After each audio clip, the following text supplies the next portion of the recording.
Welcome to సాఫ్ సీదా ముచ్చట.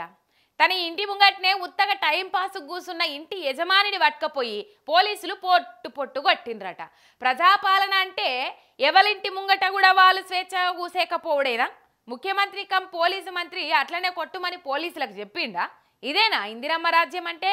చూడుండ్రి బాధితుని పెయ్యి మీద వాతలు ఎట్లొచ్చినాయో. అయ్యయ్యయ్యో, ఇంతకంటే దారుణం దుర్మార్గం ఇంకేనన్ను ఉంటుందా? వాతలే అంత వచ్చినాయి అంటే ఎంత గట్టిగా కొట్టి ఉండొచ్చు పోలీసు వాళ్ళు. తొడ మీద చూడుండ్రి కొడత తోలే గమిలిపోయి పుండు పుండు అయింది. ఇంతగానం కొట్టేటందుకు కారణం ఏంటిది అంటే ఈయన ఇంటి ముంగట ఉన్న అరుగు మీద ఈయన కూసునుడేనట. అగో ఎవరింటి ముంగట వాళ్ళు కూసుండు కూడా తప్పినా? ఇందిరమ్మ రాజ్యం అంటే ఇట్లనే ఉంటుందా? అంటే కండ్లారా చూడనే పడితే కండ్ల పడనే పట్టే ఏ ఊరు కాడు ఇట్లా అయింది అంటే సూర్యాపేట జిల్లా నూతనకల మండలం ఇంటి ముంగట కూర్చున్నందుకే కొట్టిండ్రా అంటే మందు తాగుకుంట కూర్చున్నాడట.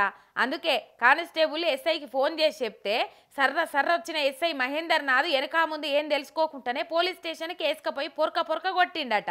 ఆయన ఇంటి ముంగట కూర్చొని తాగుడు కూడా తప్పే అయితే కేసు బుకింగ్ చేసి కోర్టులో హాజరుపరచాలి.